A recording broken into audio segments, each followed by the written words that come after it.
Olá, amigos da Revolução Industrial Brasileira, tudo bem com vocês? Gente, Desconstruindo o YouTubenomics de volta aqui com vocês nessa semana para trazer um pouco mais de lucidez e racionalidade ao debate econômico, hoje dedicado a um camarada que a gente gosta muito. A gente lê, estuda, o Paulo então lê e estuda há muitos anos, eu conheci há alguns anos e desde então minha vida se transformou. Ele é um economista austríaco. Meu Deus, o economista austríaco. O que aconteceu? O que aconteceu? Não é o Von Mises, não é o pessoal da escola dos austríacos de circo, né, como chama o Nelson Barbosa. Não, esse austríaco é um austríaco legal, um austríaco que eu recomendo para você. O nome dele é Joseph Schumpeter.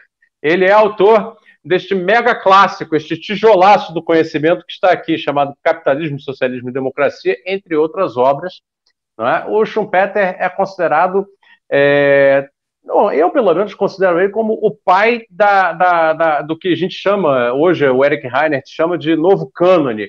Na verdade, eu entendo dessa maneira. Para mim, o Schumpeter está assim, no mesmo nível de Marx, no mesmo nível de Smith, ele é um baita pai do pensamento econômico. Basicamente, o Schumpeter argumenta que o motor da economia está fora dos fatores tradicionais de produção, ou pelo menos dos fatores tradicionalmente considerados, capital, trabalho, terras, etc. O fator de movimentação da economia que faz as mudanças de paradigma da economia ao longo da história é a aplicação do conhecimento humano em tecnologia. É a inovação tecnológica. Então, a gente que é schumpeteriano, aí, eu, de curioso, né, de orelha, sou schumpeteriano, mas o Paulo, que é um schumpeteriano profissional, vai poder falar muito bem, e aí a gente vai explorar um pouco nesse vídeo a respeito do Schumpeter para você entender melhor e poder, de repente, conhecer e pesquisar e refinar um pouco mais seu conhecimento para sair um pouco daquela turma do KKK que vem aqui zoar esses vídeos, que são os ANCACAPs, né? Paulo, fala um pouco aí do Schumpeter, apresenta o Schumpeter para o pessoal. Boa, Fausto, é um prazer falar com você, com todo mundo. Vamos falar do austríaco que está certo, né? O austríaco correto, Schumpeter, né? O Schumpeter é o grande nome da inovação e o grande conceito dele é a destruição criativa, né? Ele teve uma sacada genial, inclusive de mostrar que a economia capitalista e o sistema de mercado ele anda por desequilíbrios, não por equilíbrios, né? Ele tem uma visão disruptiva. Talvez a gente possa dizer que ele tenha sido um dos grandes autores disruptivos, né, do pensamento econômico, ele mesmo, porque, né, ele colocou a disrupção no coração do sistema, né, ao destacar a importância das inovações, do crédito ligado às inovações, né, e das transformações que os empresários schumpeterianos fazem na economia. Ele deu destaque inclusive para essa ideia de desequilíbrio, né. Eu acho que a sacada mais genial dele é que a competição capitalista ela se dá a partir de uma busca de novos produtos, novos mercados e novos processos, né. Então, o empresário schumpeteriano ele é um cara que tenta, ele é disruptivo no sistema, no sentido de que ele está procurando outras maneiras de ganhar dinheiro, né, que são, em geral, maneiras que têm a inovação como motor, né. Então ele mostra que a inovação ela tem esse lado, vamos dizer assim, de motor do sistema, mas ela também tem um lado destrutivo, e a gente poderia dar milhares, eu imagino que você, Fausto, deva conhecer infinitos exemplos de empresas que quebraram porque uma nova surgiu com uma inovação disruptiva, né? Me vem sempre em mente o caso da Kodak, né, que é um exemplo maravilhoso, que ela foi destruída pelas tecnologias de filme digital, de smartphones e assim por diante, né? Mas uma coisa que eu acho muito legal do Schumpeter é que ele valoriza, obviamente, o sistema de mercado, porque o sistema de mercado que produz a criação destrutiva, né, e é daí que vem a beleza das inovações e, vamos dizer assim, o motor, né, e a produtividade do sistema, mas ele não tem uma visão de que endeusa o mercado, que é a visão dos outros austríacos. Então, o Hayek, assim, que é o cara que eu critico muito, mas eu vou te confessar um segredo aqui, Fausto, eu gosto do Hayek. O Hayek tem um lado, ele tem um lado que eu acho que, obviamente, que não é o pacote do Hayek, que eu odeio, mas ele tem um lado que ele diz que o mercado tem uma função epistemológica. Lembra da nossa conversa sobre praxeologia? Para o Hayek, o mercado ele tem uma função de descoberta, que eu acho muito interessante, né? Epistemologia entendida como uma ideia de teoria do conhecimento, de conhecimento de descoberta. Então ele fala, olha, a beleza do sistema de mercado é que ele nos ajuda a descobrir coisas. Então ele vai descobrir qual é o preço das coisas. Puxa, se tem muita gente que quer isso daqui e tem pouca gente produzindo, então isso daqui tem muito valor. Isso é quase que uma descoberta da sociedade, né? O sistema de preços relativos ele vai ajudando a sociedade a descobrir o que ela quer e descartar o que ela não quer. Tem um quê meio de darwinismo e tal, mas entendido como o mercado como uma ferramenta de descoberta, eu acho muito interessante essa perspectiva do Hayek, que o Hayek está ligado, obviamente, às ideias do Schumpeter, né? O que eu não gosto é a ideia de você colocar o mercado como aquela máquina que vai resolver tudo na sociedade, todas as esferas da vida, as questões de desigualdade, de educação, de saúde, né? Os austríacos mais Alavromices e Hayek, eles têm uma visão meio que endeusador, eles endeusam o mercado, no sentido de que o mercado seria uma máquina perfeita e todas as decisões e os resultados de mercado são ótimos, porque o que se produz ali é o que melhor se pode fazer, né? Aliás, a brincadeira que se faz é até do Dr. Pangloss, né? Que é um personagem lá do Voltaire, né? Que ele dizia que tudo o que acontece é o que de melhor poderia ter acontecido, né? Então, se o cara morreu afogado lá no Rio Tejo, foi melhor porque ele ia morrer no terremoto, né? Então, quando você tem uma visão panglossiana, né? A visão austríaca é uma visão panglossiana, né? Tudo que está acontecendo é o melhor que poderia acontecer.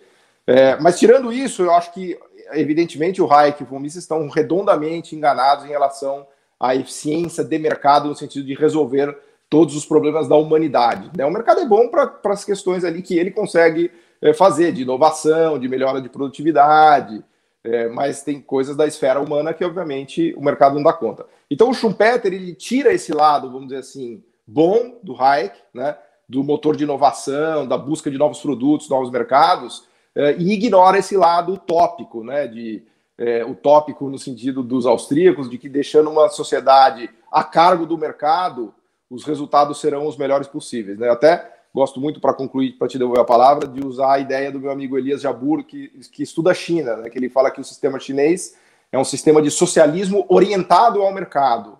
E o orientado ao mercado é justamente esse lado schumpeteriano da inovação, que os chineses muito bem deixaram fluir, né? Os chineses têm 95 empresas estatais, coração tecnológico e de direção de investimento chinês é estatal, com 95 gigantes, mas existem milhares de pequenas e médias empresas de chineses que são schumpeterianos e que estão ali bombando em ideias e inovação. E isso, diferentemente do que foi feito na União Soviética, a União Soviética não tinha destruição criativa, não tinha a parte schumpeteriana do sistema. A grande sacada da China, segundo a interpretação do Elias, que eu acho que é fantástica, é que a China tem a parte público-estatal de direcionamento de investimento, de criação de demanda, do core tecnológico, e tem o lado schumpeteriano da destruição criativa, né? Então, acho que sim, temos que valorizar muito o austríaco correto, que é o Schumpeter, né? E esquecer dos austríacos perdidos, né, Fausto? Bacana. O exemplo que você falou da China, eu acho ilustrativo demais. Eu acho que a China está dando uma aula para o mundo que assim, gloriosa. Eu acho que o que a gente mais tem a retirar assim, de produtivo para o Brasil, que o Brasil é a nossa preocupação, né, afinal de contas, é o seguinte: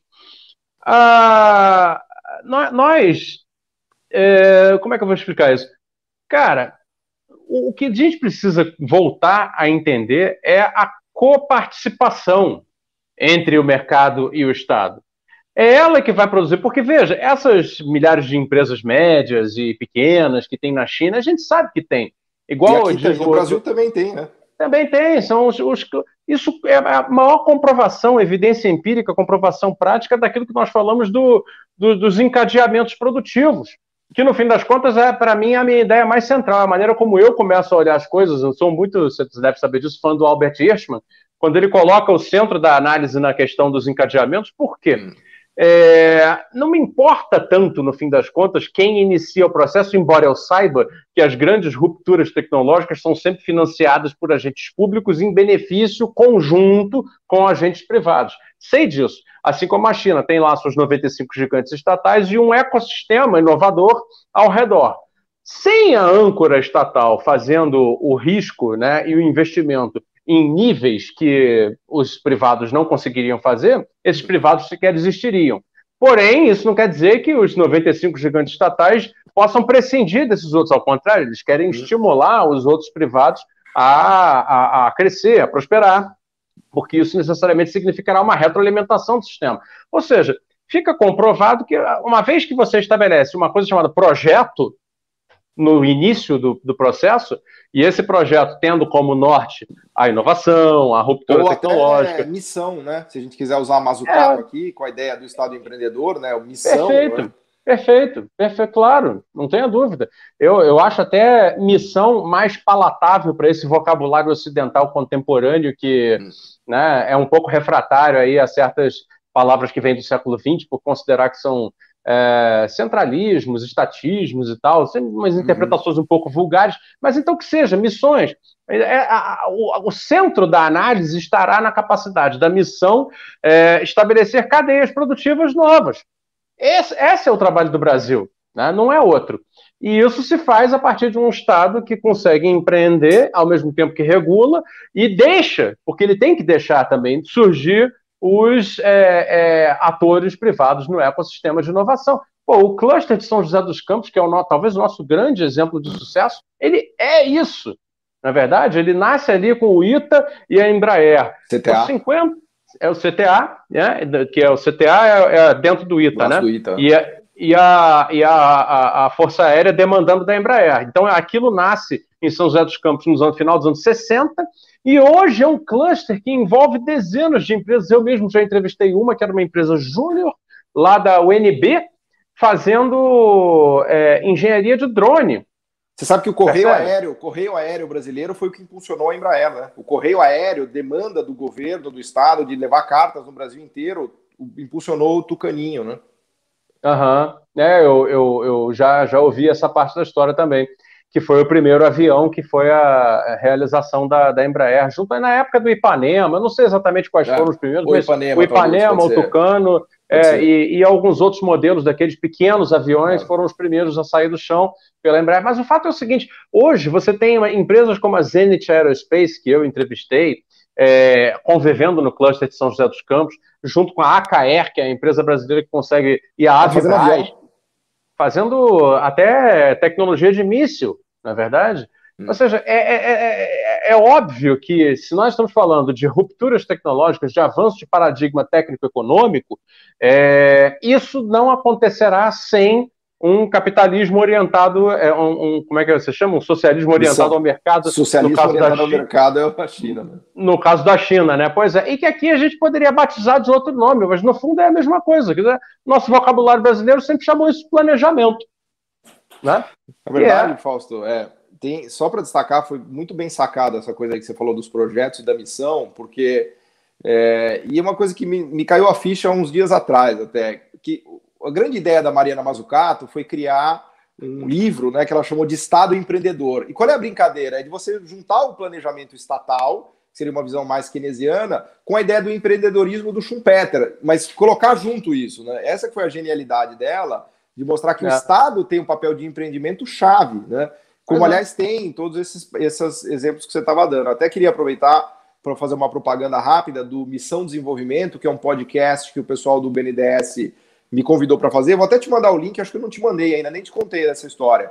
E a gente tem entrevistado todos os atores principais das grandes missões de sucesso do Brasil. Quais são as grandes missões de sucesso? A Embraer foi uma grande missão, a descoberta do pré-sal foi uma grande missão, a nossa capacidade de fazer vacinas hoje foi uma grande missão, a energia e os parques eólicos do Nordeste foi uma grande missão, a Embrapa foi uma missão fantástica que o Brasil fez para conquistar o Centro-Oeste, o Cerrado. Em cada um desses programas do podcast, eu vou te mandar o link depois para você dar uma olhada e a gente deixa aqui no vídeo para quem quiser ver, fica claríssimo tudo isso que você falou. O Estado liderando, colocando as demandas e tal, e esse cluster de iniciativa privada, de empresas, de empreendedores, levando adiante todo esse projeto, né? Então, na verdade, a Mariana Mazzucato se inspirou muito no Brasil, Fausto, por incrível que pareça. Ela se inspirou muito no BNDES, nos projetos que o próprio Brasil teve sucesso. É que a nossa autoestima está tão na lama, né, que a gente esquece, né, das missões que a gente já teve de sucesso, né? Pois é. Recentemente no programa com o Nassif eu entrevistei o Glauco Arbix, junto com o Sérgio Léo, com o Nassif e com o seu colega Gabriel, e, nossa, ele contou cada caso do Arco da Velha, assim. Depois eu até vou deixar o link também desse vídeo lá da TV é um cara demais. Putz, como presidente da FINEP, assim, as coisas que eles conseguiram fazer e as que não conseguiram fazer também ensinam muito, muito sensacional. Mas legal, Paulo, obrigado aí mais uma. E se você falar mais alguma coisa também, fica à vontade. Não sei se tem mais alguma colocação a fazer. Não, ficamos aqui com o nosso austríaco correto e descartamos os austríacos equivocados. É isso aí. Escolha melhor o seu austríaco quando você for discutir economia na internet. Boa, boa. Né? Tá na hora de deixar esse circo dos austríacos para lá e ir para os austríacos corretos. Tá bom. Pessoal, obrigado. Assina a Revolução Industrial Brasileira no YouTube, canal do professor Paulo Gala também no YouTube. Vamos fazer esse debate crescer. Até uma próxima no Desconstruindo o YouTube Nome.